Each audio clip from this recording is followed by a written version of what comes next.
The story of the 1727 expulsion begins not with a single decree, but in the shifting borders of the early 18th century Russian Empire, where the legacy of medieval prejudices met the emerging administrative rigidity of the Romanov dynasty. This geopolitical transition followed the conclusion of the Great Northern War, which had fundamentally altered the demographic composition of the Russian state by incorporating territories previously held by the Swedish Empire and the Polish-Lithuanian Commonwealth. These newly acquired regions, particularly in the western borderlands of modern-day Belarus and Ukraine, contained established Jewish communities that had existed under different legal frameworks for centuries. Under the preceding Muscovite traditions, the presence of non-Christian merchant classes was strictly regulated through temporary residency permits rather than permanent settlement rights. The Romanov administration sought to standardize these varying regional laws into a unified imperial code, an effort that brought ancient ecclesiastical prohibitions into direct conflict with the pragmatic needs of a growing mercantile economy. The historical tension was exacerbated by the 1649 Sobornoye Ulozhenie, a legal code that had already restricted the movements of various social and ethnic groups within the Russian heartland. As the empire expanded westward, the central government in St. Petersburg faced the administrative challenge of governing populations that did not adhere to the Russian Orthodox faith, which served as the primary pillar of state loyalty. Unlike the multi-confessional approach sometimes adopted by the Mongol predecessors of the region, the 18th century Russian state increasingly viewed religious uniformity as a prerequisite for internal security. This period marked the professionalization of the Russian bureaucracy, which replaced the informal local arrangements of the past with a system of rigorous documentation and centralized oversight. Consequently, the legal status of Jewish residents moved from a matter of local custom to a subject of high-level imperial policy. But why did it all end with the expulsion of all Jews, and did they actually deserve it? The legacy of the medieval period provided a ready-made framework of restrictive precedents that the young Romanov dynasty utilized to justify exclusionary measures. These precedents were rooted in the Muscovite period's rejection of foreign religious influence, which had been codified during the reign of Ivan IV. By 1727, the Supreme Privy Council began to view the presence of Jewish traders in the Little Russian governorates as a violation of these traditional principles. The administrative rigidity of the era meant that the government favored total expulsion over the complex task of integrating a population with distinct legal and religious traditions. This policy was not merely a reaction to contemporary economic friction, but was a deliberate revival of older isolationist tendencies within the Russian civil service. Just a quick announcement. If you enjoyed this video, please subscribe to our channel as it motivates us to bring you a new story every evening. This is the only kind request tonight, and we won't bother you with it anymore until the very end of today's story. Let's get back to the video. The shifting borders of the early 18th century served as a catalyst, forcing the imperial court to define the limits of Russian identity in a way that prioritized theological alignment over regional diversity. This collision between the old Muscovite world and the new Petrine state architecture set the necessary conditions for the mass displacement that would soon follow. Understanding the roots of the 1727 decree requires examining the reign of Peter I, whose drive for modernization and westernization paradoxically excluded the Jewish populations of the borderlands, viewing them as economic competitors rather than imperial subjects. During the Petrine era, the fundamental restructuring of the Russian state was driven by the General Regulation of 1720, which established the collegia to oversee various sectors of the economy and civil administration. This new bureaucratic framework was designed to foster a domestic merchant class, the gosti, through protectionist policies that aimed to reduce dependence on foreign intermediaries. While Peter I actively recruited European engineers, architects, and military experts, he maintained a rigid, restrictive stance toward Jewish settlement within the interior provinces of Great Russia. This policy was influenced by the mercantilist theories of the early 18th century, which prioritized the accumulation of bullion and the promotion of state-sponsored monopolies. The Russian monarch's visit to the Dutch Republic and England had exposed him to various models of religious tolerance, Yet he viewed the specific socio-economic structure of the Jewish Kahals in the borderlands as a potential impediment to his vision of a streamlined, taxable citizenry. By the time of the 1721 proclamation of the Russian Empire, the central government had established the main magistrate to regulate urban life and commerce. This body was tasked with ensuring that only registered members of the merchant guilds could engage in large-scale trade, a requirement that effectively marginalized the mobile and often unregistered Jewish traders of the recently annexed Western territories. The Petrin administration also introduced the soul tax, which required a definitive census of the population to ensure fiscal stability. The difficulty of incorporating the Jewish populations into this rigid tax structure, combined with the persistent influence of the Russian Orthodox clergy on the emperor's inner circle, reinforced the legal barriers to their integration. Peter's table of ranks further professionalized the civil service, creating a class of administrators who prioritized state utility over traditional regional accommodations. The economic competition between Russian merchants in cities like Smolensk and their Jewish counterparts in the nearby Polish-Lithuanian frontier became a recurring subject of petitions to the Senate. These Russian commercial interests argued that the Jewish trade networks, which linked the Baltic ports to the Ottoman interior, bypassed state-mandated tolls and threatened the viability of the fledgling Russian manufacturing sectors.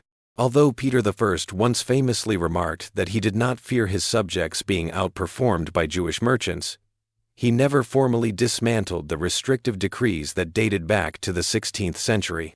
Consequently, the modernization of the Russian state actually sharpened the legal distinctions between recognized imperial subjects and those deemed foreign or harmful to the treasury. This administrative legacy ensured that upon Peter's death in 1725, the state possessed both the bureaucratic machinery and the ideological justification to move from passive exclusion to active expulsion. The Petrine state, while appearing more European in its form, remained deeply conservative in its demographic policies, creating a legal vacuum that the successors of the Romanov line would quickly fill with more aggressive legislative measures. The demographic landscape of the left bank Ukraine, known then as Little Russia, served as the primary theater for Jewish life and the subsequent legislative friction that would lead to mass displacement. The administrative status of this region was defined by the Treaty of Andrusovo and the subsequent Eternal Peace of 1686, which formalized Russian control over the left bank and the city of Kyiv.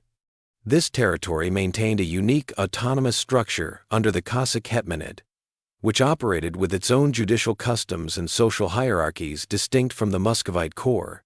Within this framework, Jewish populations frequently acted as essential economic agents, managing the lease of estates, distilleries, and mills under the Arrendis system.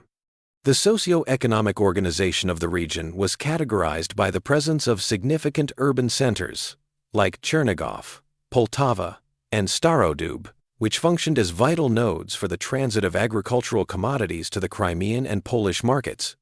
As the Russian imperial government sought to integrate the Hetmanate more closely into the central state apparatus, the oversight of these borderlands transitioned from the Little Russian office to the newly formed Little Russian Collegium in 1722.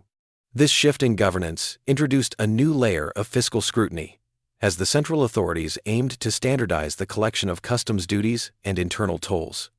The local Cossack officer class often held conflicting views regarding the presence of Jewish leaseholders.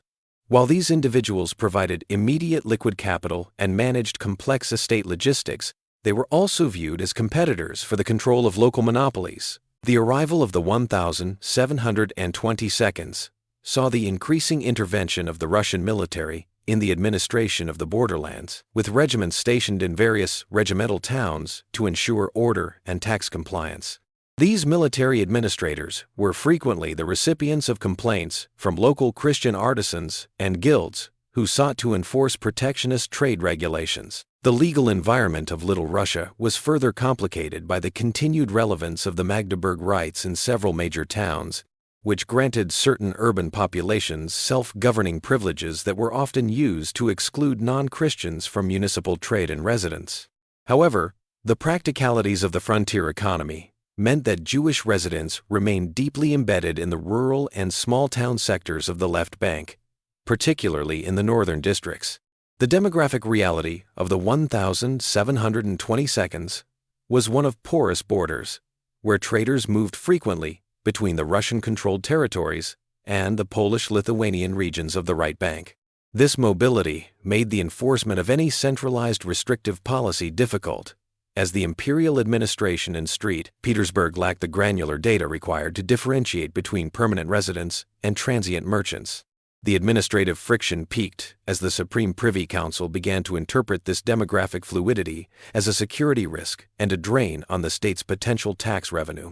Little Russia thus became the focal point for the early 18th century debate on whether the empire's frontier should be a zone of economic exchange or a strictly demarcated barrier of religious and social uniformity. The resulting policy decisions would transform these vibrant borderlands into a zone of targeted administrative exclusion. The institutional collective memory of the Russian state in 1727 was heavily informed by the Khmelnytsky Uprising, a period of extreme social and political upheaval that had occurred 80 years prior. This insurrection, led by the Zaporozhian Cossacks against the Polish-Lithuanian Commonwealth, resulted in the Pereyaslav Agreement of 1654, which initially brought the Ukrainian territories under the protection of the Russian Tsar. However, the internal logic of the 1727 decree was deeply influenced by the sociological fallout of that conflict, specifically the disruption of the arenda system.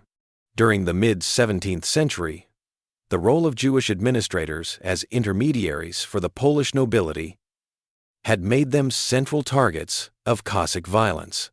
By the early 18th century, Russian administrators used the historical precedent of this instability to argue that the presence of such intermediaries remained a structural threat to the social order of the borderlands.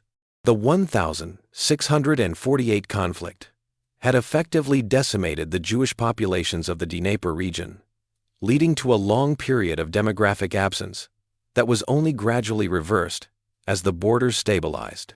When the Supreme Privy Council deliberated on the expulsion in the 1722nd, they viewed the re-emergence of these communities not as a sign of economic recovery, but as a potential return to the conditions that had triggered the previous century's bloodletting.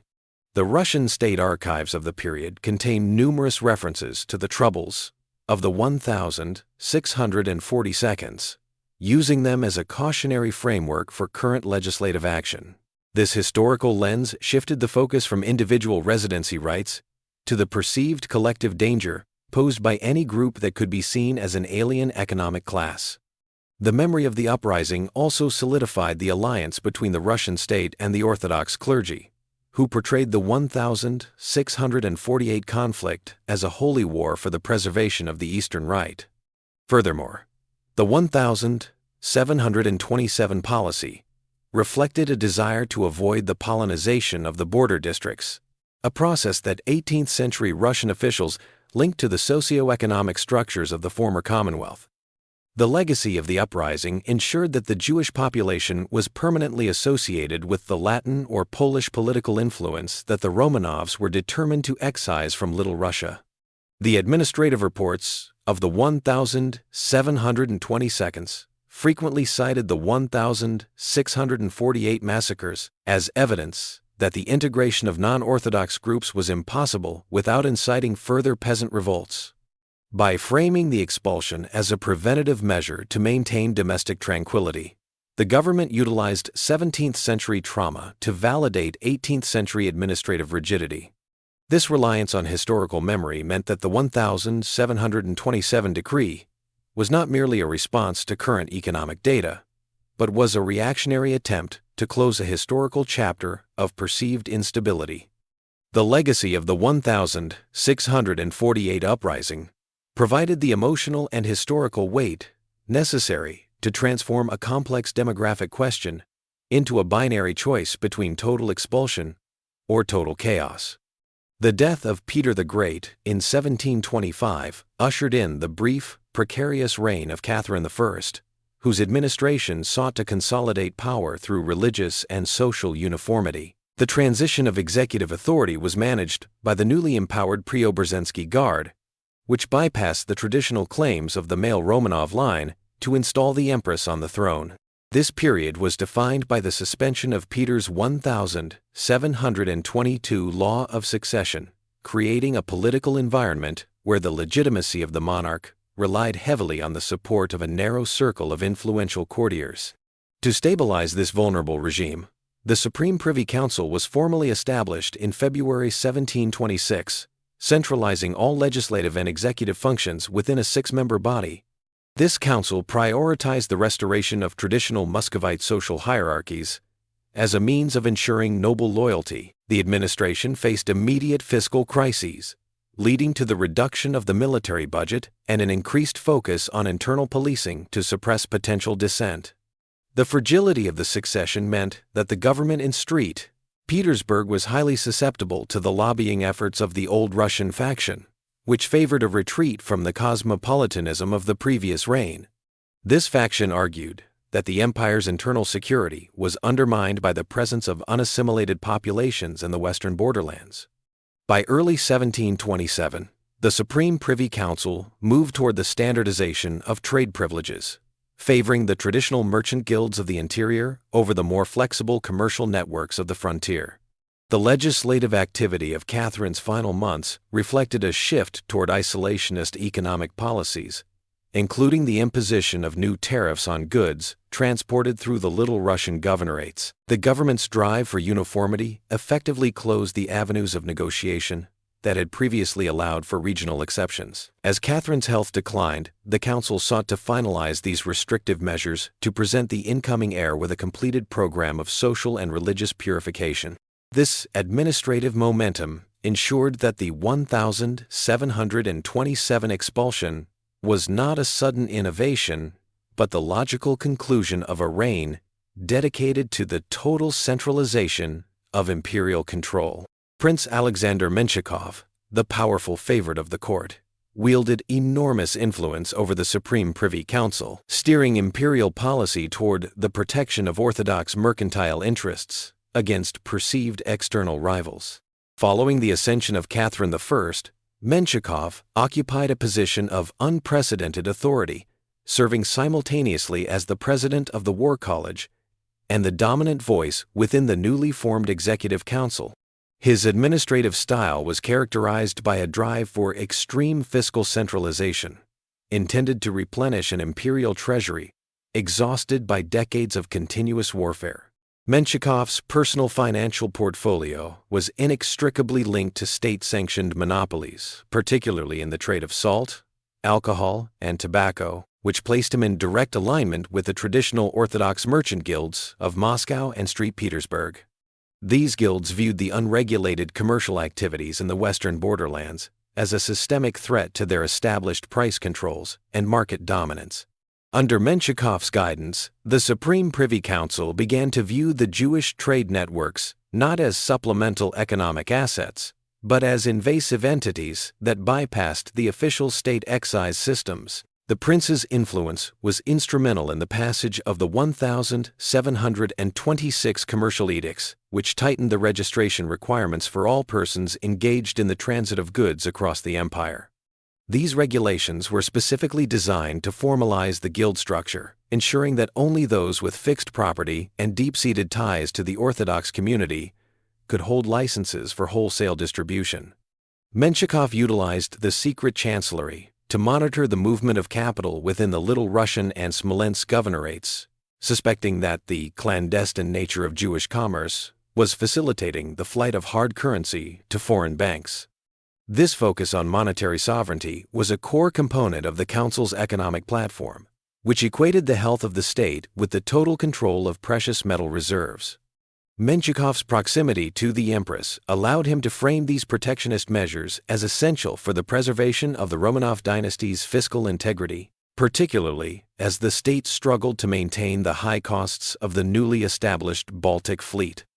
Furthermore, Menshikov's role as a major landowner in the newly incorporated territories gave him a personal incentive to eliminate competition for his own estate-based industries. He frequently lobbied for the enforcement of the town ordinances, which restricted the rights of non-guild members to operate warehouses or retail outlets in major urban centers.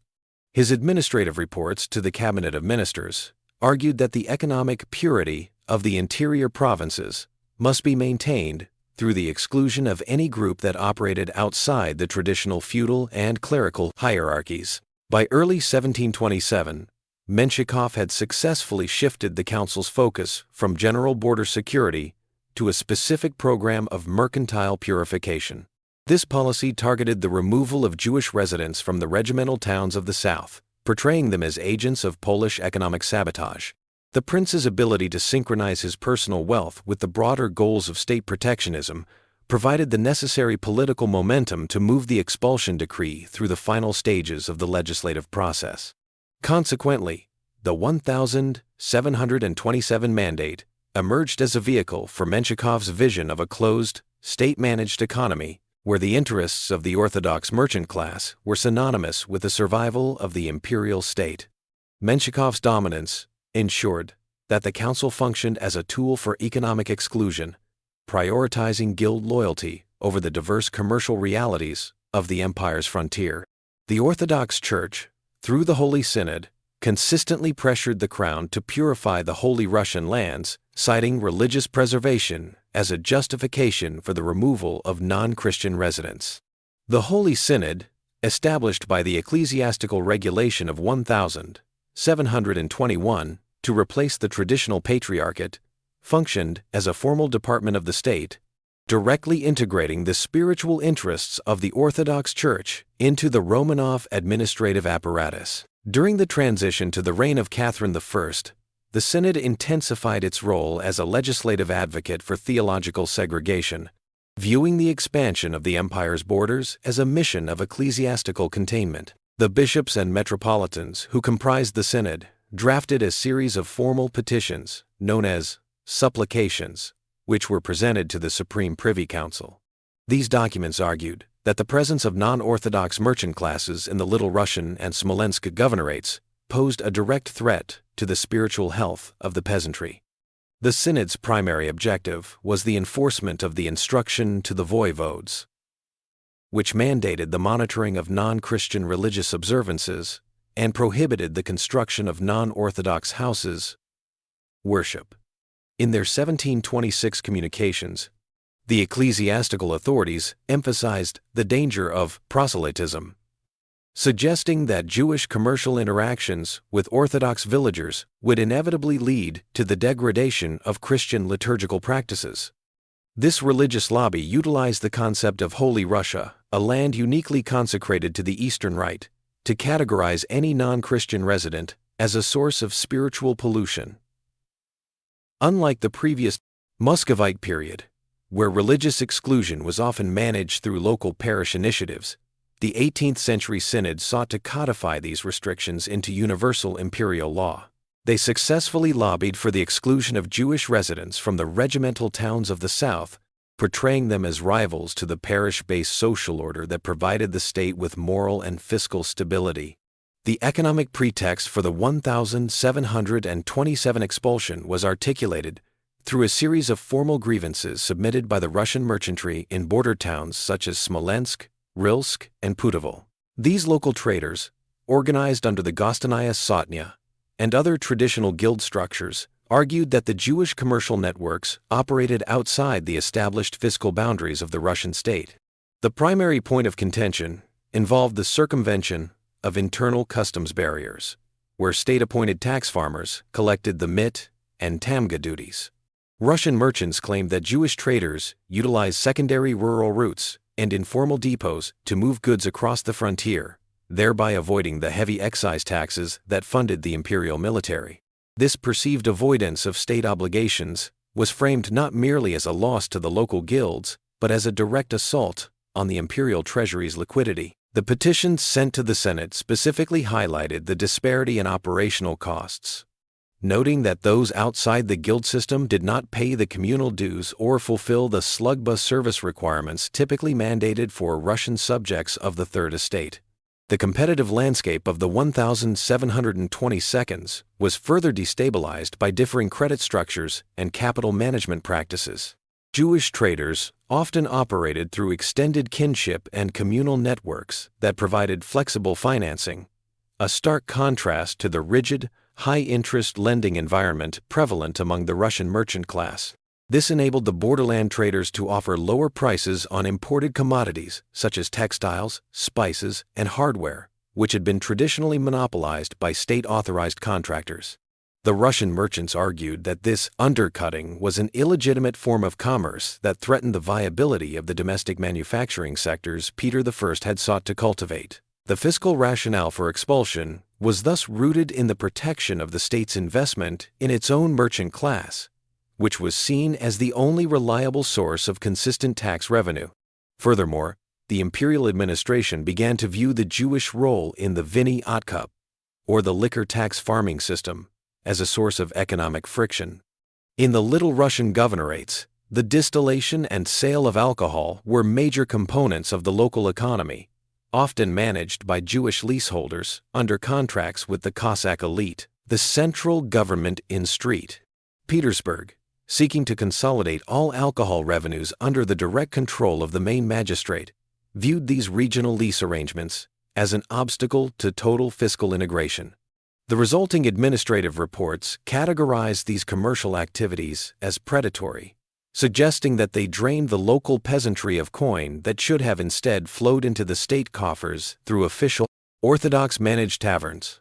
By 1727, these specific economic complaints provided the Supreme Privy Council with a pragmatic justification that bridged the gap between theological concerns and state utility.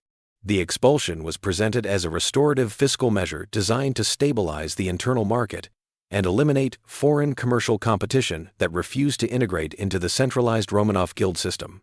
This economic pretext successfully translated the complexities of frontier trade into a clear narrative of financial loss, providing a measurable rationale for the total removal of the borderland communities. The formal promulgation of the decree on the 26th of April 1727 marked the transition of Russian anti-Jewish policy from theoretical debate to executive mandate.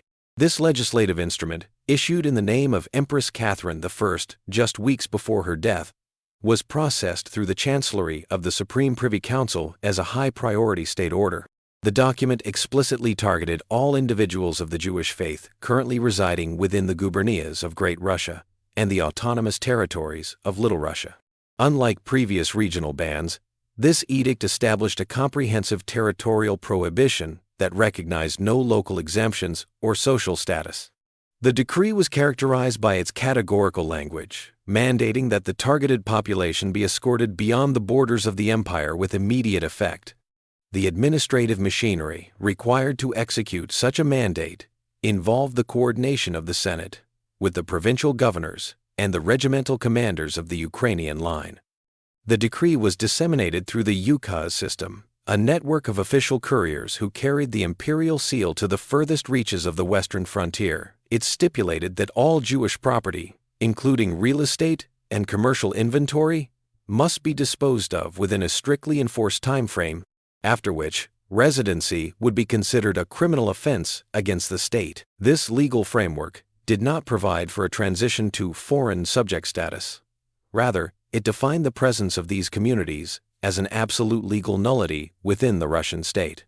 The Supreme Privy Council's decision reflected a shift toward ukaznoye pravo, or decree-based law, which bypassed the traditional lengthy judicial reviews of the Petrine era in favor of direct executive action. The geographic scope of the April 26 mandate was unprecedented, encompassing the vast borderlands stretching from the Baltic provinces in the north to the Zaporozhian reaches in the south. The decree specifically identified the Little Russian and Smolensk administrations as the primary zones of enforcement, as these areas contained the highest concentrations of the targeted demographic. For the first time, the central government provided specific instructions to the Malorossiyskaya Kollegia to oversee the census and subsequent removal of residents who had previously operated under the protection of local Cossack elites. This centralization of authority effectively stripped the hetmanate of its discretionary power regarding the residence of non-Orthodox groups. The decree also addressed the issue of clandestine residency, empowering local magistrates to conduct searches and verify the religious affiliations of transient merchants. It established a system of collective responsibility where village elders and town officials were held legally accountable for any Jewish residents found within their jurisdictions after the deadline. This enforcement mechanism transformed the local bureaucracy into an extension of the imperial police apparatus. The fiscal implications were handled by the Treasury College, which was tasked with ensuring that all outstanding state debts were collected before the individuals were allowed to depart. The April 26 edict thus represented the zenith of the Romanov state's attempt to achieve demographic homogeneity through the blunt instrument of legislative force, setting a precedent for the total removal of entire social classes from the imperial map. The core command of the edict centered on the phrase "Wysyłka za granicę," or expulsion beyond the borders, which established a binary relationship between the imperial territory and the targeted group. By using the preposition za, meaning beyond or outside, the state formalized a geographic boundary that was both physical and conceptual, effectively defining the Russian state as a space where non-Christian presence was legally impossible. The edict also utilized the term nemedleno, meaning immediately or without delay, which functioned as an administrative directive to local chanceries to prioritize the removal over all other civic duties. This urgency was further reinforced by the threat of the death penalty for those who facilitated concealment or failed to report unregistered residence. Such language transformed the local ispravniks and voivodes into active agents of a state-sanctioned demographic cleansing. Furthermore, the document's specific reference to Velikorussky I Malorussky Goroda, the Great Russian and Little Russian cities, served to unify the empire's disparate administrative zones under a single prohibitive logic. The language of the edict did not distinguish between those who held land deeds and those who were transient, using the collective noun vesek, meaning all, to ensure that no individual legal standing could obstruct the executive order. The text also addressed the konfiskatia, or confiscation of goods, but framed it as a likvidatia, or liquidation, requiring that all transactions be overseen by state-appointed revisors. This terminology ensured that the state maintained total oversight of the exit process, preventing the transfer of liquid capital to foreign jurisdictions. The 3-month ultimatum established by the 1727 Mandate created a definitive legal countdown for the removal of all Jewish residents, allowing no provision for the staggered liquidation of assets or the gradual realignment of commercial obligations. This window was mathematically calculated by the Supreme Privy Council to facilitate the departure before the onset of the autumn harvest, thereby preventing the exiting population from benefiting from the season's agricultural yields. The temporal constraint functioned as a critical component of state policy, designed to force a rapid transfer of movable capital from private hands into the broader Russian economy through distressed sales. Under the instructia, or specific administrative instructions issued to the regimental offices, the 90-day period commenced from the moment the ukaz was read in the central square of each regimental town. Furthermore, the 3-month limit was applied uniformly across all categories of the population, including the elderly, the infirm, and those with valid but non-orthodox residency papers from the previous reign. The Supreme Privy Council utilized the administrative case files to monitor the progress of the expulsion, requiring weekly reports from the voivodes of Smolensk and Kiev. These reports categorize the progress of the okisheni, or cleansing, according to the percentage of the census that had reached the border checkpoints.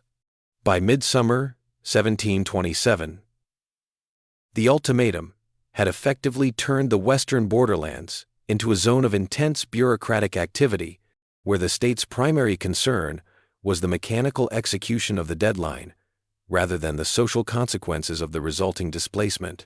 This strict adherence to the calendar ensured that by the end of the 3rd month, the legal existence of the Jewish community within the Russian heartland was effectively terminated by the sheer force of a chronometric mandate.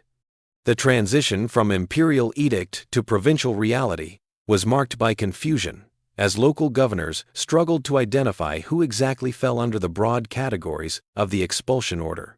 While the decree issued from St. Petersburg utilized universal terminology, the actual demographic mapping of the Western governorates revealed a complex landscape of overlapping identities that the central bureaucracy had failed to account for in its legislative drafting. In provinces such as Kiev and Chernigov, the ispravniks, or district police captains, faced significant difficulty in distinguishing between permanent residents of the borderlands and the high volume of seasonal podryadchiki, or contractors who moved between the Russian and Polish jurisdictions.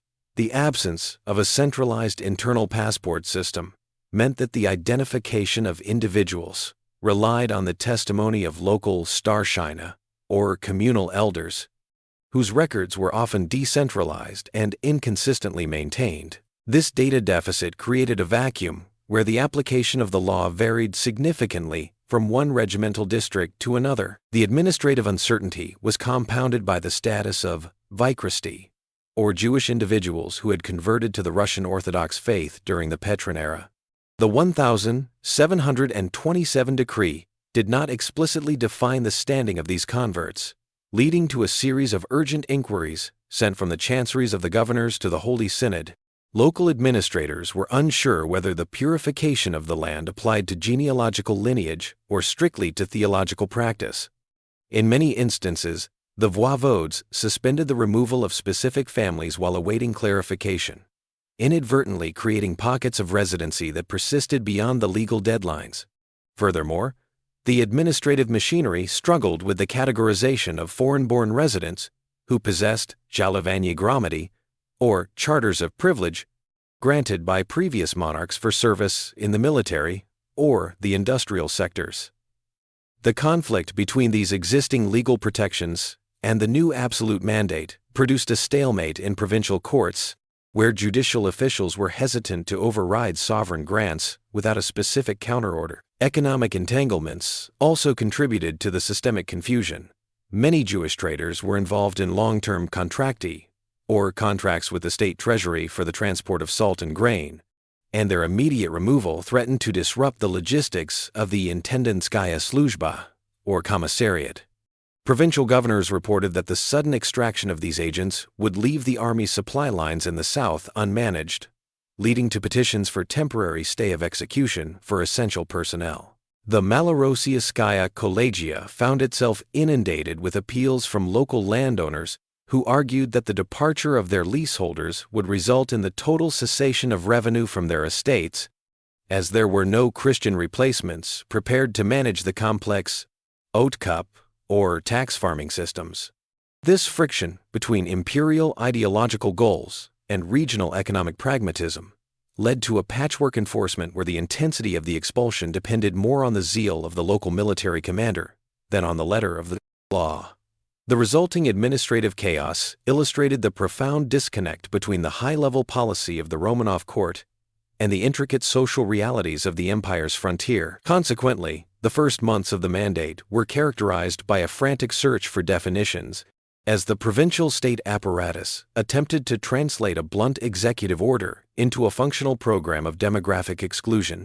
The execution of the 1727 mandate necessitated the mobilization of the imperial military apparatus, shifting the responsibility of the expulsion from civil magistrates to the regular army and the irregular border units. The Russian War College, acting upon directives from the Supreme Privy Council, designated specific regiments of the Land Militia, the Frontier Land Militia, to act as the primary enforcement agents in the Little Russian and Smolensk governorates.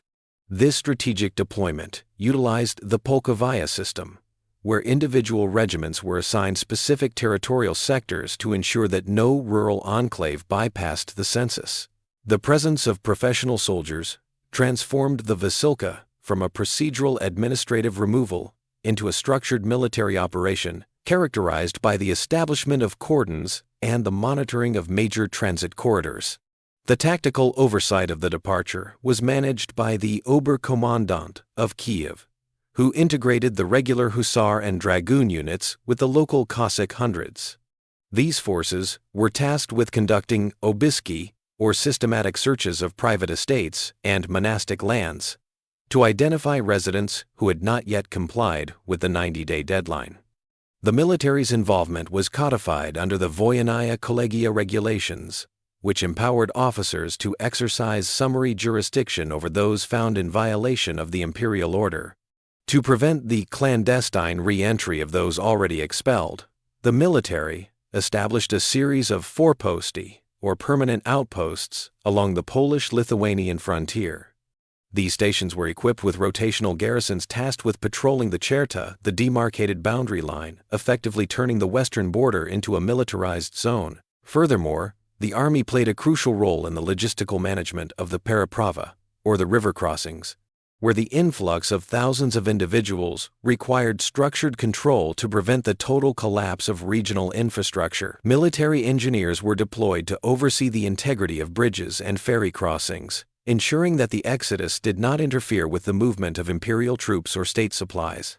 The General Kriegskommissariat was responsible for verifying that departing parties possessed the necessary Prokodnie Svidatelstva, or transit certificates, which documented that all state obligations had been discharged. This level of oversight mirrored the logistical rigor of an army on the march, emphasizing the state's view of the population as a demographic mass to be moved rather than as individual legal subjects. The militarization of the expulsion also served to suppress any potential peasant unrest or noble opposition that might have arisen from the economic disruption of the Arenda lease systems. By positioning regiments in the regimental towns of the south, the Romanov administration projected a visible deterrent against any attempt to harbor the expelled residents for continued economic utility. This use of garrison forces ensured that the provincial administration remained subservient to the central executive will. The military's role was thus central to the mechanical success of the 1727 policy, as it provided the coercive force necessary to bridge the gap between legislative decree and territorial reality. The operation concluded with the formal transfer of the border patrol duties from the temporary expeditionary units to the permanent border guard, marking the definitive transition of the frontier into a closed, state-monitored barrier. Consequently, the 1727 expulsion was finalized not through the courts, but through the mobilization of the imperial war machine.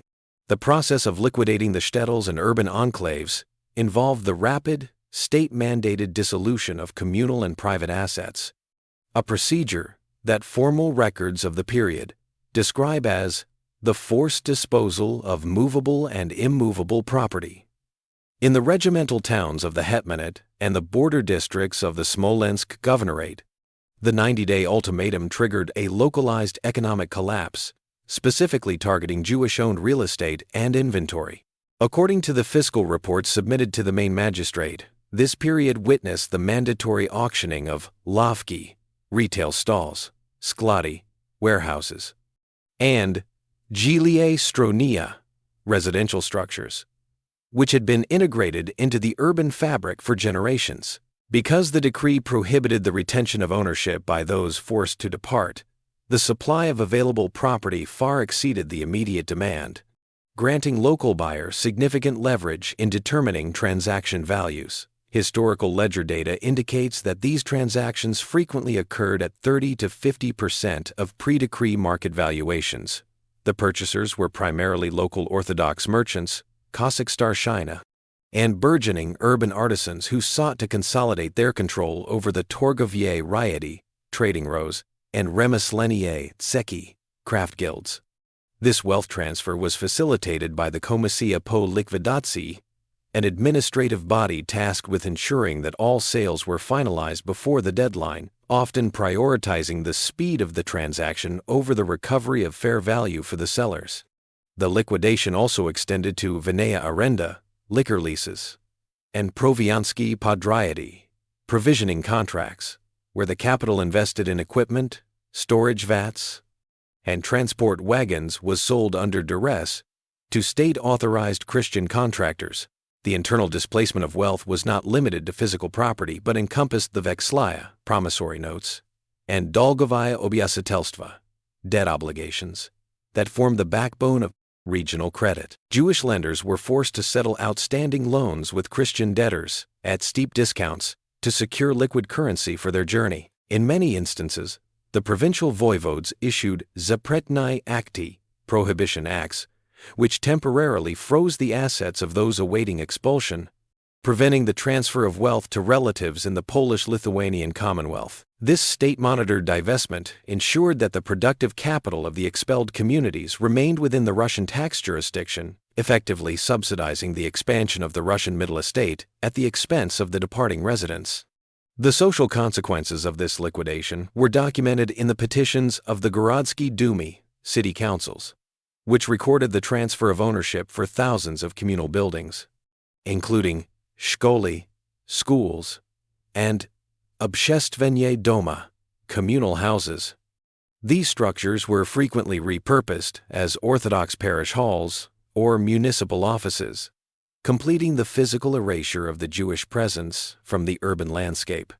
By the time the final convoys departed, the economic landscape of the western borderlands had been fundamentally reconfigured. The 1,727 mandate thus functioned as a mechanism for a massive, state-sanctioned redistribution of capital, where the forced departure of one demographic provided the material foundation for the economic dominance of another. Consequently, the liquidation achieved the state's goal of mercantile homogeneity, while permanently severing the financial ties that had linked these communities to the Russian interior. Russian chancellery officials, working in conjunction with provincial scribes and the secret chancellery, initiated a comprehensive audit of all krepasti, notarized deeds, and zakladny, mortgage agreements, held by Jewish residents. This administrative offensive was designed to decouple the exiting population from the legal geography of Little Russia by revoking the pravo vladnia, right of possession, and pravo polzovania, right of use, that had previously been registered in local land offices. Under the specific protocols of the Generalny Sud, General Court of the Hetmanate, property records were traditionally maintained in decentralized archives. However, the 1,727 mandate required that all original titles to mills, estates, and urban plots be surrendered to imperial revisors, auditors, for immediate cancellation. This procedure effectively converted active landholdings into porozhny zemli, vacant lands, which were then re-entered into the state cadastre under new Orthodox stewardship. The seizure of these records was not merely an act of physical confiscation, but a formal legal excision, whereby the state utilized its monopolia na dokumentaciju, monopoly on documentation, to erase decades of regional tenure. Simultaneously, the imperial administration focused on the nullification of komercheskie dogovory, commercial contracts, and arendnie pisma, lease letters. These documents, which formalized the rights to collect duties and operate industrial works, were categorized as nezakonye, illegal, under the new restrictive code. By seizing these contracts, the state eliminated the legal recourse that Jewish leaseholders might have had against local debtors or landowners. The Gubernskaya Kantsliaria, gubernatorial chancery, mandated that any contract involving a departing party be submitted for pogashiny, annulment, a process that stripped the documents of their standing in the magistrate, and retusha, town hall, courts. This documentary erasure extended to vekselnai nigi, promissory notebooks, and torgovai zapisi, trade logs, which contained the intricate details of regional credit networks. Russian officials utilized the Ispravnik police to sequester these ledgers, ensuring that the exiting population could not leverage their outstanding claims to extract capital from the Russian interior once they crossed the border. The Severskaya and Belgorodskaya offices recorded the collection of thousands of individual legal instruments, which were either archived as state evidence or destroyed to finalize the severance of ties. The revocation of podatnie zapisi, tax records, also played a crucial role in this process. By deleting the names of the expelled residents from the reviskii skaski, census lists, the state formally withdrew its recognition of them as imperial subjects or taxable entities. This legislative act of deregistration meant that the individuals no longer possessed a mesto prepiski, place of registration, which was the fundamental requirement for legal existence in the 18th century Russian state. Consequently, the seizure of records achieved a total legal displacement, where the physical departure of the population was preceded by the systematic destruction of the legal framework that had permitted their presence. The 1727 decree thus utilized the bureaucracy of record-keeping as a primary weapon of exclusion, ensuring that the separation from the land of Little Russia was absolute, documented, and irreversible. The attempt to counter the 1727 mandate through formal legal resistance involved the submission of kelobitnie, or humble petitions, to the Supreme Privy Council and the governing Senate. These documents, drafted by communal leaders and prominent leaseholders, avoided theological debates and instead utilized the language of gosударственная польза, or state utility. The petitioners argued that their immediate removal would result in a netobor, a shortfall in the collection of indirect taxes, particularly in the border customs houses where they managed the valuation of imported foreign textiles and hardware. By framing their residency as a fiscal necessity, they sought to exploit the state's chronic need for liquid capital. The petition specifically highlighted the role of Jewish agents in the podriety, or state procurement contracts, for the Russian army stationed in the southern regimental districts. They provided detailed accounts of their involvement in the supply of proviant, provisions, and forage, noting that the complex logistics of cross-border transport were managed through established networks that could not be easily replicated by the local Orthodox merchantry. Some appeals were supported by regional Cossack officials and local pomeshchiki, landowners, who submitted their own predstavlenia, or representations, to St. Petersburg. These landowning elites argued that the expulsion would lead to the desolation of rural markets and the cessation of obrok, quit rent payments, as many estates depended on the specialized management skills of Jewish arrendatory or lessees to remain profitable. Administrative records from the Cabinet of Ministers show that while these petitions were formally registered, they were systematically categorized as nepolitchesky, or irrelevant to high-level policy. The Supreme Privy Council maintained a rigid stance, asserting that the theological and social purity of the empire outweighed any temporary fiscal disruptions. The Council's rezoluții, or formal resolutions, consistently referred back to the absolute nature of the imperial ukaz, emphasizing that sovereign will was not subject to economic negotiation. This rejection of pragmatic arguments reflected the increasing influence of the secret chancellery, which viewed any plea for exemption as a potential sign of viscony or subversion of state orders. Furthermore, the legal culture of the early 18th century Russian state did not recognize the concept of защита прав, or the protection of minority rights, as a legitimate basis for resisting executive decrees.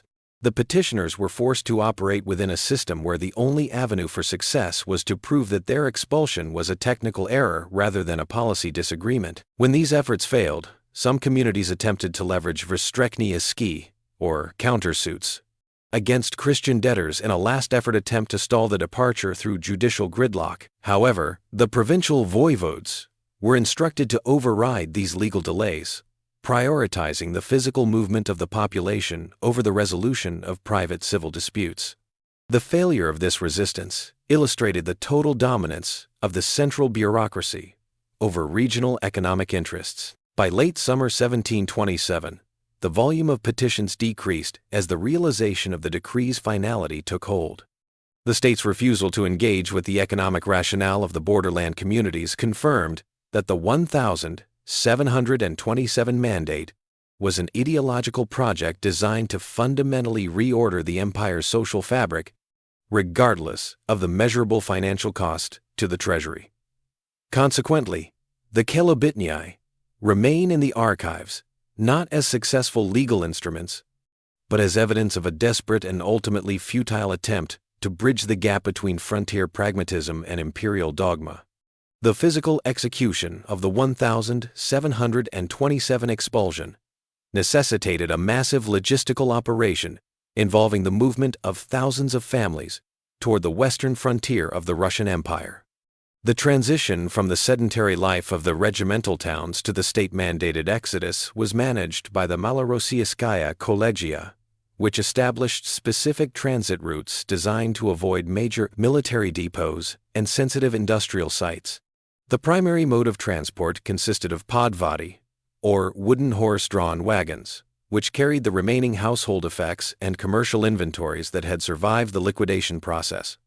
For those unable to secure draft animals due to the sudden surge in regional demand, the journey was conducted on foot along the established trakty, or post roads, that connected the Ukrainian interior to the Polish-Lithuanian Commonwealth. The supervision of the convoys was entrusted to the Nizhavoye Voisko, specifically the Cossack hundreds, who functioned as both escorts and enforcers of the imperial timeline.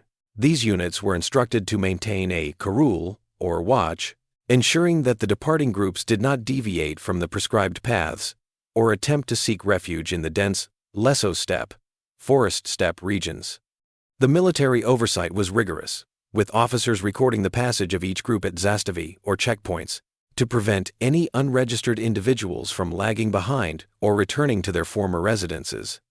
The logistics of the journey were further complicated by the dorozhny sbory, road tolls, and the kormovye dengi, subsistence fees, that the state continued to collect at each administrative boundary, further depleting the liquid reserves of the refugees. Communication between the central government in St. Petersburg and the mobile columns was maintained through a relay system of kurieri, messengers, who provided the Supreme Privy Council with daily updates on the proximity of the Vyseleyami, the expelled, to the border. The physical movement was prioritized over the welfare of the participants, with no state-provided medical or supply support systems in place. Instead, the refugees were required to purchase provisions from designated Yamshitskie stansi, postal stations, at prices regulated by the military, creating a closed economic system where the remaining capital of the community was systematically cycled back into state-controlled hands. The pace of the march was dictated by the ukazno vremya, decree time, which required the convoys to reach the border before the onset of the wet season, which would have rendered the unpaved bolshaki, main roads, impassable for heavy wagons. Any delay in movement was met with vyziskanie, or administrative punishment, usually involving the confiscation of the remaining draft animals to compensate the state for the cost of the military escort. This logistical pressure ensured that the journey remained a high-velocity operation, stripping the borderlands of their Jewish population with mechanical efficiency. By the time the lead wagons reached the crossing points at the Soch and Dnieper rivers, the imperial military had successfully transformed a complex social group into a controlled stream of refugees. The journey to the border thus served as the final stage of administrative processing, where the physical removal of the population was monitored with the same precision as a military mobilization. The Smolensk corridor functioned as a vital logistical bottleneck during the 1727 expulsion, serving as the primary funnel for populations moving from the central Russian interior toward the Polish-Lithuanian frontier. Historically, Smolensk had transitioned between Polish and Russian sovereignty multiple times, resulting in a complex administrative infrastructure that was ill-equipped to handle a concentrated, state-mandated exodus. The local gubernskaya kancelyaria, or provincial office, was tasked with processing thousands of individuals who were funneled through the Smolenskaya Krepost, the massive stone fortress that anchored the region's defenses. Unlike the relatively open plains of the southern regimental districts, this northern corridor was characterized by dense Lesistiae de Brer, thick forests, and marshy lowlands which significantly hampered the movement of Tiazilia obozi, or heavy wagon trains. The Imperial Instructia of 1727 mandated that all expelled residents be recorded at the Gnezdovo Transit Station, a facility originally designed for the customs inspection of Baltic trade goods. This requirement created a severe administrative backlog, as the local podyachiae, or junior clerks, were overwhelmed by the volume of pasporta and svidatelstva, that required verification before passage was permitted. The congestion within the corridor led to significant delays, forcing families to remain in makeshift stoyanki, or encampments, on the outskirts of the city for weeks. These temporary settlements lacked basic sanitarny nadzor, sanitary oversight, leading to outbreaks of likorodka, fever, and tsinga, scurvy, which were exacerbated by the depletion of food reserves during the wait. The War College utilized the Smolenskaya Doroga, the main strategic highway to the west, to prioritize military traffic, often forcing the refugee convoys onto secondary prosoloknie puti, or rural tracks. These unpaved routes were susceptible to rasputitsa, the seasonal mud that paralyzed horse-drawn transport, requiring the refugees to frequently abandon heavy furniture and non-essential commercial stock to maintain progress. Military records indicate that the local voivoda had to deploy additional straja guards to prevent the grabege, or looting, of these abandoned goods by local opportunistic groups. The state also enforced a strict quarantine at the Vitebskie Vorota, Vitebsk gates, fearing that the movement of large masses from the south would introduce epidemic diseases into the northern garrison towns. Furthermore, the fiscal administration in Smolensk utilized the transit delay to conduct doppelnitelny revizii, supplemental audits to ensure that no merchant exited with zapretnaya valuta, such as silver rubles or foreign ducats, which were legally required to be exchanged for copper at the provincial treasury. This mandatory currency conversion further reduced the purchasing power of the displaced families just as they neared the foreign border. The administrative bottlenecks in the Smolensk corridor thus acted as a final filter, stripping the exiting population of remaining liquid assets and physical health. By the time the lead wagons reached the Mstislav border posts, the logistical friction of the forested terrain and the rigidity of the imperial bureaucracy had transformed the orderly departure into a grueling ordeal of survival. The Smolensk corridor stands in the historical record as a testament to the disconnect between the mechanical directives of the Romanov court and the physical reality of the 18th century Russian landscape. As the 1727 deadline approached, the onset of early autumn weather created humanitarian crises on the road, echoing the environmental pressures that had historically driven nomadic movements. The Russian climatic records of the early 18th century, particularly the observations from the Glavnaya Observatoria in St. Petersburg, indicate that 1727 was marked by a premature drop in temperatures and a high frequency of Ranai Zolto Letopis, early yellow chronicles, or unseasonably early frosts. By the time the 3-month ultimatum entered its final phase in late August and September, the trakty, post roads, of the northern and central governorates were subjected to zamorozki, or ground freezes, which severely impacted the caloric requirements and physical endurance of the mobile populations. Unlike the previous summer months when the exodus began, the late-stage convoys faced the challenge of galadny kolod, hungry cold, where the availability of forage for horses was curtailed by the frost-damaged vegetation. The environmental pressure was quantified by the Provincialny Kancelyarii, provincial chanceries, through reports on the rising mortality rates among draft animals, particularly vyuknie loshadi, pack horses, which were essential for transporting the community's remaining grain and fuel supplies.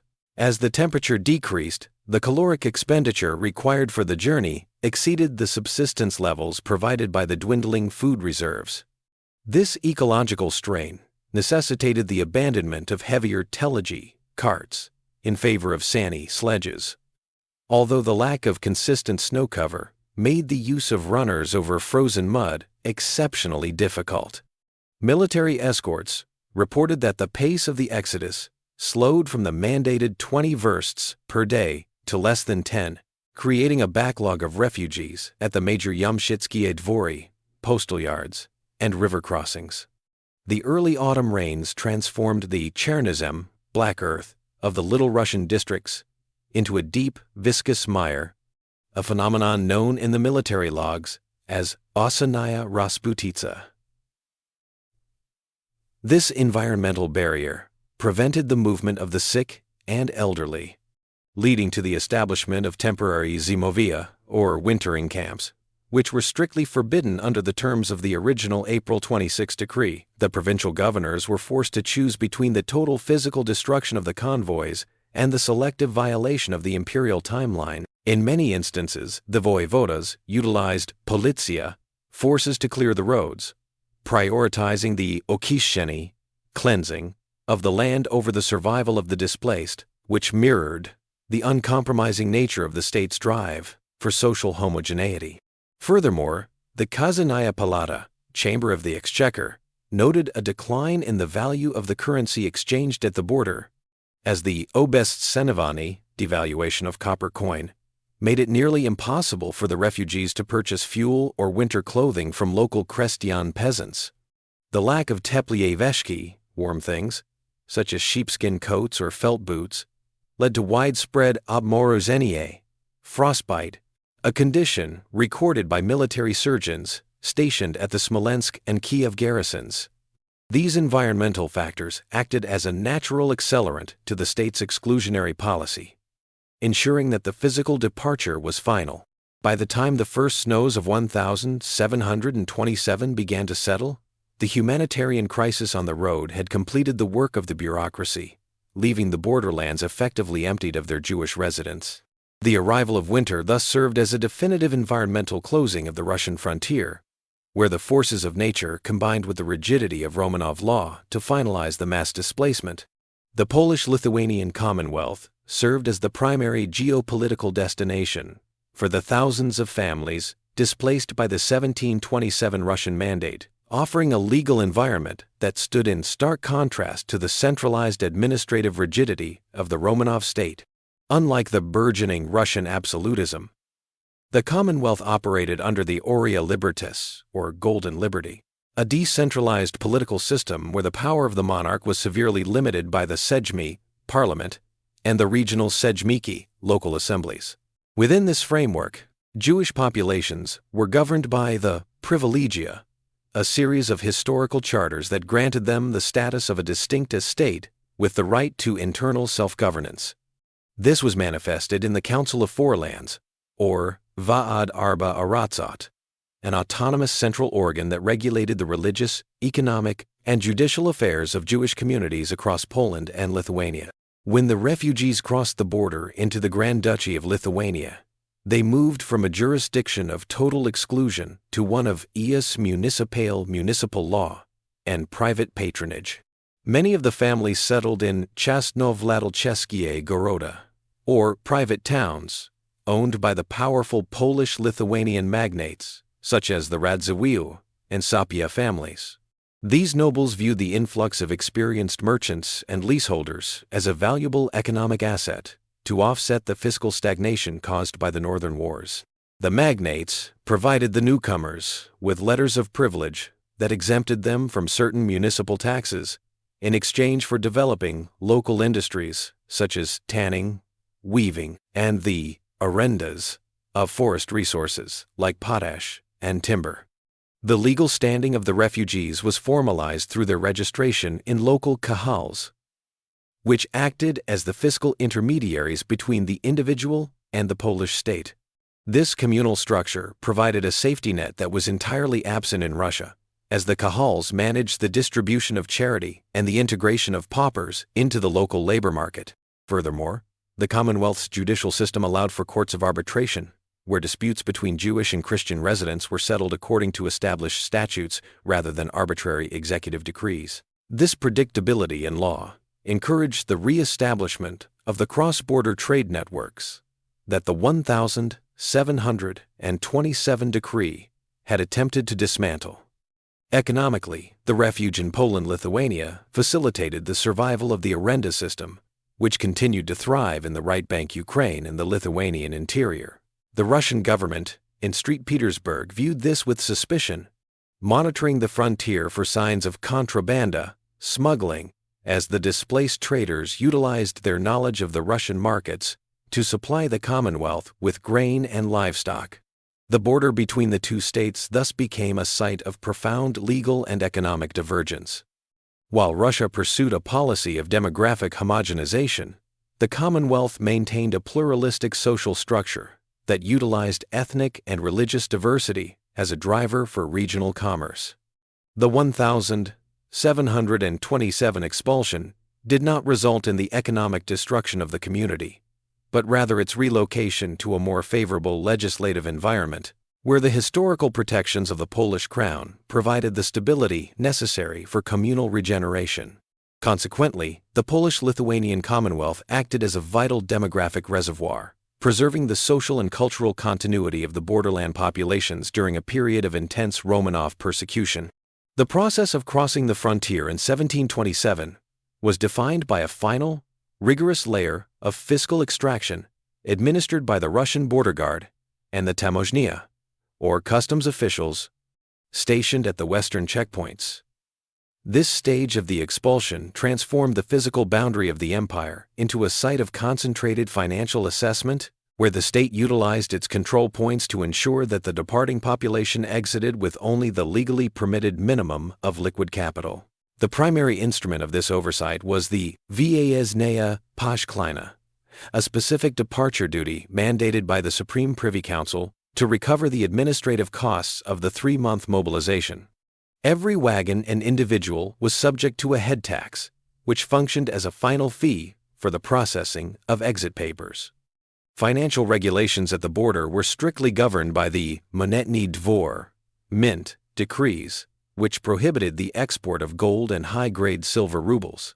Border guards were authorized to conduct personal searches and headcount checks to identify hidden stashes of prohibited currency or precious metals. Any bullion found in excess of the meager personal allowance was immediately sequestered into the imperial treasury, with the owners provided only with low-value copper tokens that held no purchasing power beyond the Russian frontier.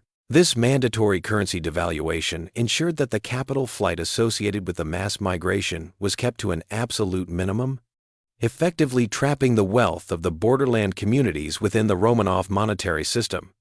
Furthermore, the customs officials scrutinized the commodity lists to identify any goods deemed zapretnie k vyvozu, forbidden for export, such as certain types of furs, industrial tools, or naval stores that the state considered strategic assets.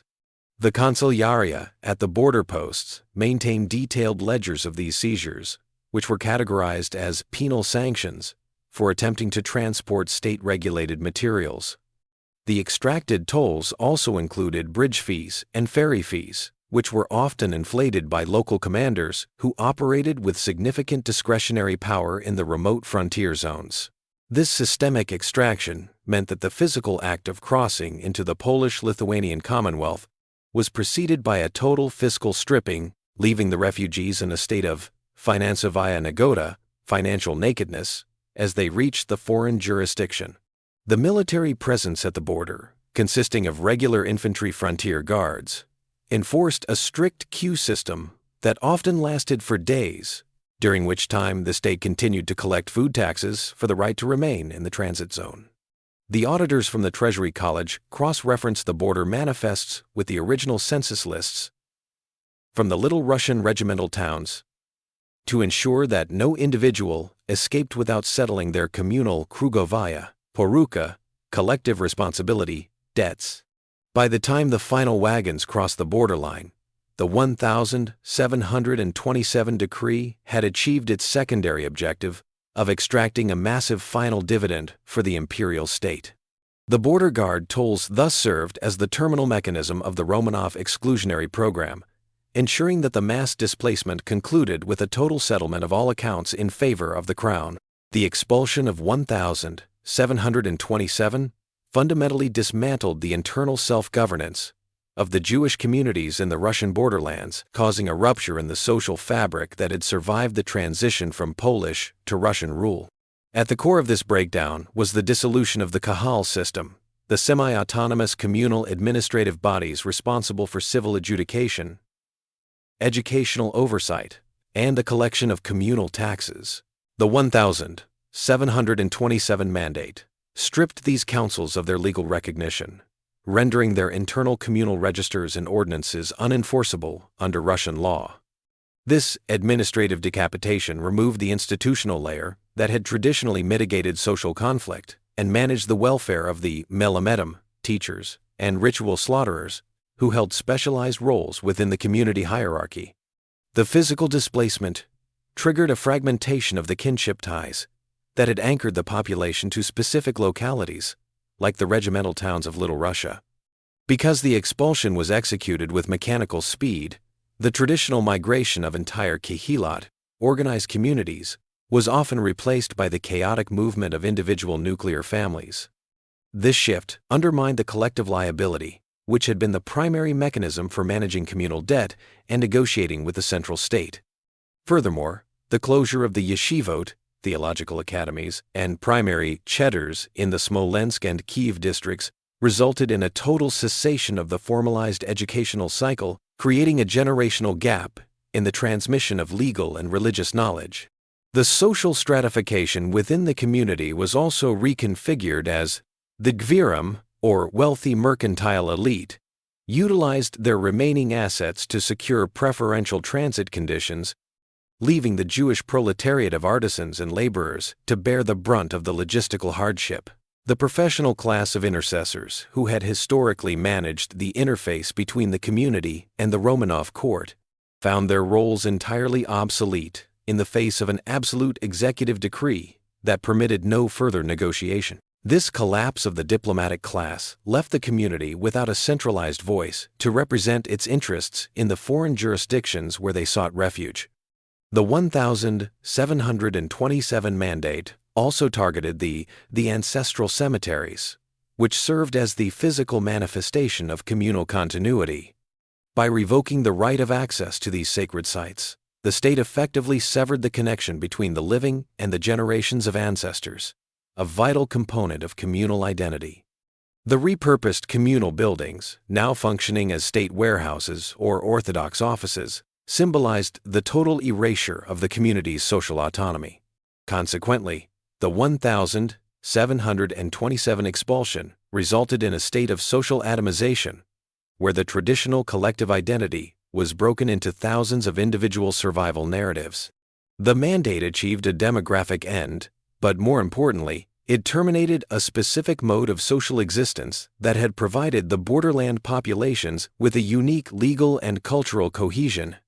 The sudden removal of Jewish traders in 1727 initiated a documented economic stagnation across the urban centers of the borderlands. This fiscal downturn was recorded in the reports of provincial magistrates, who noted a precipitous decline in internal customs collections following the departure of the primary merchant class. The Russian merchant guilds, which had lobbied for the expulsion on the grounds of exclusive right, found themselves unable to provide the circulating capital necessary to sustain the high-volume transit trade. The specialized logistics of the cross-border trade, which relied on intricate credit arrangements and partnerships with the Polish-Lithuanian Commonwealth, were severed instantly, leaving local markets without access to vital imported commodities such as iron tools, textiles, and pharmaceutical ingredients. Statistical data from the stall ledgers of the period indicates that the vacancy rate in the central trading rows of several major cities reached over 60% within weeks of the expulsion. This vacuum led to a goods deficit, which triggered sharp inflation in the prices of basic household necessities, impacting the purchasing power of the local burghers. The Russian protectionists lacked the creditworthiness and the linguistic skills required to negotiate with the foreign factors who controlled the supply chains in the Baltic and Danubian regions. Furthermore, the disruption of the livestock trade, which moved thousands of head of cattle from the southern steppes to the western provinces, resulted in a loss of state revenue from passage fees and slaughterhouse taxes. The administrative reports highlighted the failure of the replacement strategy, as the local Christian artisans and traders struggled to fill the roles of agent and broker. Unlike the expelled population, who utilized a network structure to mitigate risk across multiple jurisdictions, the Russian guilds operated under rigid monopolistic privileges that were ill-suited for the dynamic conditions of frontier commerce. This lack of competition led to a stagnation in the development of regional manufacturing, as the capital previously used for investment in distilleries and potash works vanished with the departing community. Fiscal audits from the late 1722 confirmed that tax arrears in the border governorates rose significantly, as the state proved unable to collect excise payments from the newly installed but undercapitalized managers. The short-term economic slump demonstrated the dependency of the frontier economy on the very intermediaries the state had categorized as harmful. By 1728, municipal authorities were forced to petition for tax relief to prevent the total bankruptcy of the border towns. The impact on local markets thus served as tangible proof of the economic miscalculation inherent in the mandate, where the drive for confessional uniformity directly undermined fiscal stability. Consequently, the expulsion achieved a social transformation at the cost of a systemic commercial contraction that would take decades to rectify. The death of Empress Catherine I on the 17th of May 1727 occurred during the critical final weeks of the expulsion's initial execution phase, yet the transition of power did not result in a suspension of the restrictive mandate. The immediate ascension of the 12-year-old Peter II, grandson of Peter the Great, moved the center of executive gravity further into the hands of the Supreme Privy Council, which functioned as a collective regency. The death of the Empress effectively removed the personal oversight of the sovereign, but the administrative machinery she had activated continued to operate through its own bureaucratic momentum. The council, fearing that any sign of hesitation would be interpreted as a lack of authority by the regional Cossack elites and the Polish-Lithuanian neighbors, issued orders to the provincial governors to proceed with the removal as planned. During this period of mourning and transition, the Supreme Privy Council utilized the political vacuum to solidify the protectionist economic policies that had underpinned the April 26 decree. The Regency administration was particularly concerned with preventing the return of any individuals who had utilized the confusion of the succession to re-enter the border towns. Consequently, the secret chancellery was given expanded powers to monitor the western governorates and ensure that the ukaz was enforced with total finality. The fiscal reports of the summer of 1727 indicate that the state continued to collect the final taxes and passage fees from the displaced convoys, with the proceeds being used to stabilize the treasury during the transition between reigns. The political realignment that followed Catherine's death saw the continued dominance of the Menshikov faction, which viewed the successful completion of the expulsion as a test of the Regency's competence. The central bureaucracy in St. Petersburg remained committed to the goal of social and religious uniformity, portraying the cleansing of the borderlands as a fulfillment of the late Empress's final will. This portrayal was essential for maintaining the appearance of continuity in a state that lacked a definitive law of succession. The administrative inertia ensured that the provincial voivodes and regimental commanders received no counterorders, despite the significant economic disruption occurring in the local markets of Little Russia. The death of the monarch also served to sever any remaining personal petitions that had been directed to her for clemency or exemption. Under the new regency, the legal standing of these appeals was entirely nullified, as the council prioritized the mechanical execution of the law over individual judicial reviews. This lack of a central sovereign figure to whom a petitioner could appeal further accelerated the pace of the departure, as the legal avenues for resistance were effectively closed. By mid-1727, the expulsion had become a self-sustaining administrative process, independent of the personal presence of the ruler. The death of Catherine I thus confirmed that the 1727 mandate was not a temporary whim of a single sovereign, but an institutionalized program of the Romanov state.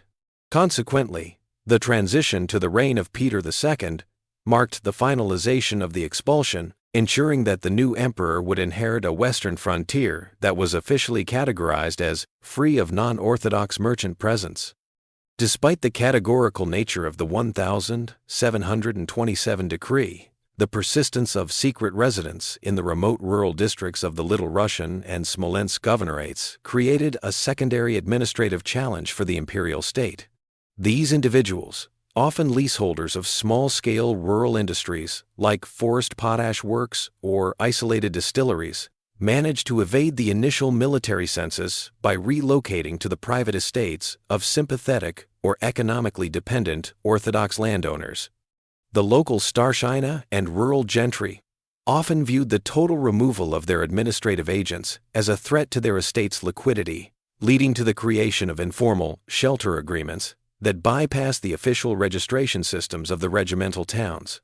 The Supreme Privy Council addressed this evasion by issuing supplemental instructions in the late 1722, which introduced a system of collective fines for any landowner found to be harboring unregistered Jewish residents.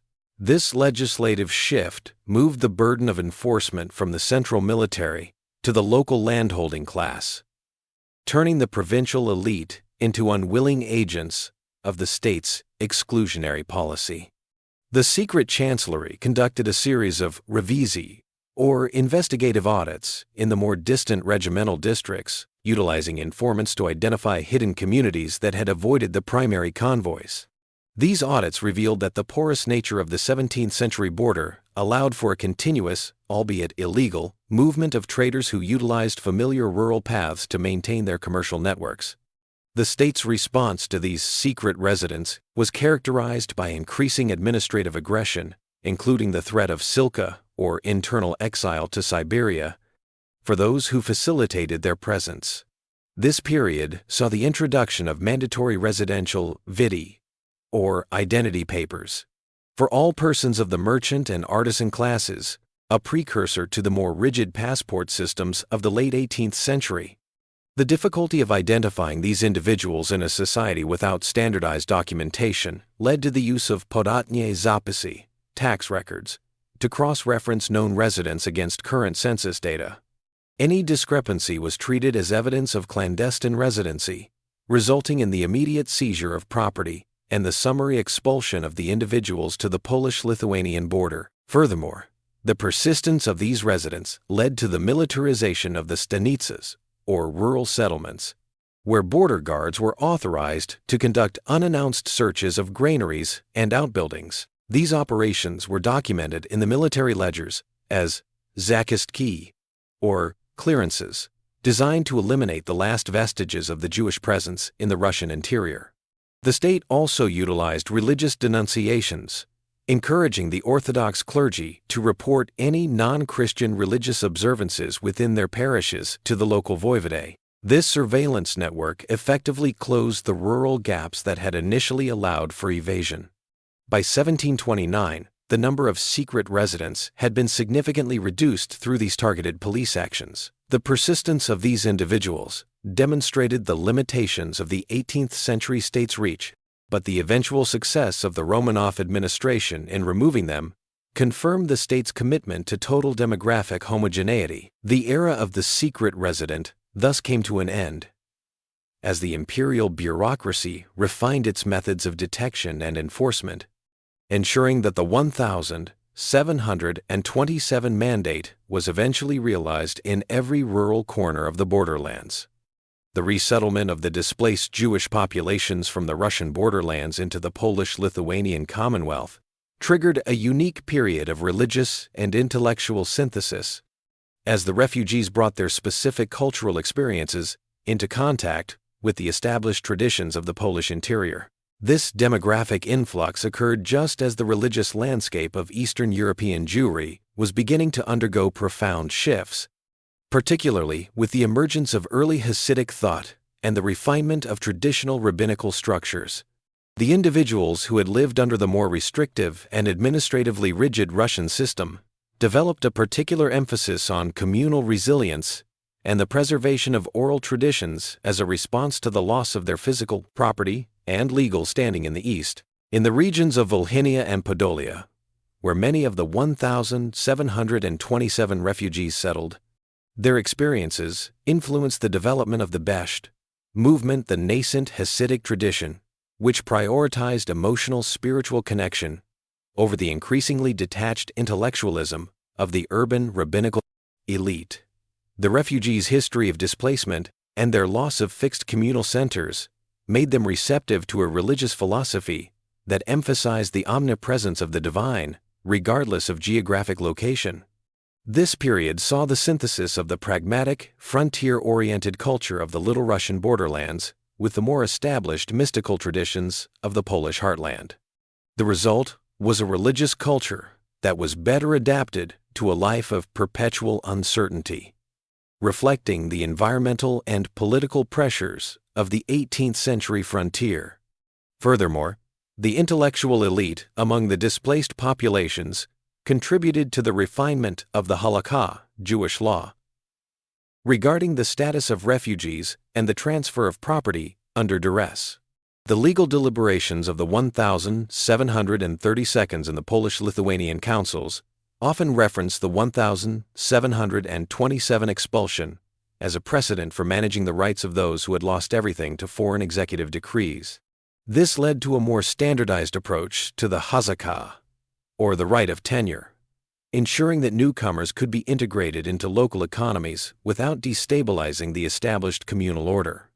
The refugees also brought with them a specific Litvak, or northern influence in their liturgical and educational practices, which gradually merged with the southern traditions of the right bank Ukraine. The administrative aftermath of the 1,727 expulsion was characterized by the systematic reorganization of the Russian western borderlands into a zone of strict confessional and social exclusion. Following the completion of the physical removal, the Supreme Privy Council issued a series of orders to formalize the vacancy of the territories previously occupied by the Jewish population. The primary objective was the inventory of the forfeited assets, which were categorized as ownerless and transferred to the direct jurisdiction of the imperial treasury. This period saw the finalization of the state's cadastre in the Little Russian and Smolensk governorates, where thousands of land plots and urban buildings were re-registered under Orthodox stewardship. In the regimental towns of the south, the Little Russian Collegium oversaw the redistribution of the vinokurny, distilleries, and arenda, lease, contracts to the local Cossack starshina and the Russian merchantry. This transfer of economic control was mandated by a 1728 decree, which prohibited any future leasing of state assets to non-Christian residents. The administrative reports of this era emphasize the stabilization of the tax base, as the state sought to replace the flexible but unregulated Jewish commercial networks with the more rigid, guild-based system of the interior. To prevent any secret returns, the border guard units were permanently expanded, and the passport regime was strictly enforced at all western river crossings and forest tracts. The administrative aftermath also involved the formal cleansing of the state records. The names of the expelled residents were removed from the Revisskiai Skazki census stories, effectively erasing their legal existence within the Russian tax system. This act of bureaucratic deletion ensured that no individual could claim right of long-term possession in future legal disputes. The imperial government also instructed the provincial prosecutors to review all outstanding civil litigation involving the displaced population, with the instruction to summarily close any cases that threatened the new social order. This legal finality was intended to prevent the zasarenie, cluttering of the courts with claims from those who no longer held standing as subjects. Furthermore, the Holy Synod utilized the administrative vacuum to expand the presence of the Orthodox Church in the border regions. Many of the repurposed communal buildings were granted to the local clergy for use as parish schools or monastic dependencies, reinforcing the duchovnaya odnorodnost, spiritual homogeneity of the frontier. The demographic shift was also recorded in the church books, which noted a significant change in the local baptismal and burial rates. The removal of the Jewish population eliminated a substantial portion of the non-Orthodox urban demographic, leaving behind a more homogeneous but socially less dynamic society. The Romanov administration attempted to counter this vacuum by encouraging the zaselenie settlement of the borderlands by Orthodox merchants from the central Russian provinces, offering logoti tax breaks and sudi loans to those willing to relocate. However, the lack of pre-existing commercial infrastructure and the persistent threat of border instability meant that these settlement programs achieved only limited success during the middle decades of the 18th century. Furthermore, the demographic vacuum had a direct impact on the finansovaya mosh, financial power, of the regional elite. The Cossack starshina and local landowners found their revenues curtailed as the arrendatori, who had maximized the productivity of their estates, vanished. The loss of this intermediary class led to a zastoi stagnation in the development of the frontier economy, as the region transitioned from a vibrant zone of international exchange to a strictly managed military buffer. By 1730, the demographic landscape of Little Russia had been irrevocably transformed. The 1727 mandate had successfully achieved its goal of religious purification, but at the cost of creating a hollowed-out frontier where the absence of a vital economic group was visible in the empty marketplaces and stalled industries. The conclusion of the 1727 expulsion marks the end of the first major chapter in the history of Jewish-Russian relations, finalizing the transition of the Jewish community from integrated frontier residents to a definitively excluded population. By late 1727, the mechanical execution of the April 26 decree had achieved its primary objective: the physical removal of thousands of families beyond the imperial borders into the Polish-Lithuanian Commonwealth. The Pograniczne Journali, border journals, of the period record the passage of the last major convoys, documenting the final closure of the Russian interior to those categorized as harmful to the confessional and fiscal integrity of the state. This demographic shift was sanctioned by the highest levels of the Romanov bureaucracy, reflecting the absolute triumph of centralized administrative rigidity over regional economic pragmatism. The immediate aftermath of this displacement was a total redefinition of the Russian western frontier. The Malorossiyskaya Kollegia, Little Russian Collegium, and the provincial governors had successfully dismantled the arenda lease system and the communal kahal structures, replacing them with a standardized, guild-based economy that favored orthodox merchantry. The secret chancellery maintained a permanent surveillance network along the border to prevent any nelegal noi proniknovenie, illegal penetration, ensuring that the exclusion was not merely a temporary measure, but a permanent state policy. The legislative records of the late 1722 confirm that the state no longer recognized any Jewish residency rights within the heartland of Great or Little Russia, effectively ending a century of social and economic accommodation. The settlement of the displaced families in the private towns of the Polish magnates ensured the social and cultural survival of the community, but at the cost of total separation from the Russian interior. This relocation preserved the Pinkasim, records, and traditions of the borderland populations, which would continue to evolve within the more pluralistic framework of the Commonwealth. However, the 1727 mandate had successfully severed the legal and fiscal ties that had linked these communities to the Russian treasury, achieving the okieshenie, cleansing, of the land that the Holy Synod had so aggressively advocated for. The economic stagnation that followed in the border towns was viewed by the Supreme Privy Council as a necessary sacrifice for the preservation of religious and social uniformity. This chapter in history concludes not with a return or a reconciliation, but with a definitive legal silence. The Russian imperial code for the next several decades would remain devoid of Jewish residency rights, establishing a precedent of exclusion that would only be revisited during the partitions of Poland later in the century. The 1727 expulsion was thus a complete and successful operation of the early 18th century state, demonstrating the power of the ukaz to fundamentally reorder the demographic and social landscape of a vast empire. As the final wagon settled in the Polish borderlands, the living culture of the Russian Jews was transformed into a diaspora of memory, marked by the trauma of forced departure and the total loss of their eastern homes. The end of the 1727 expulsion thus represents the completion of the first great Romanov program of demographic exclusion, leaving the Russian frontier closed and the community permanently relocated to the safety of a foreign crown.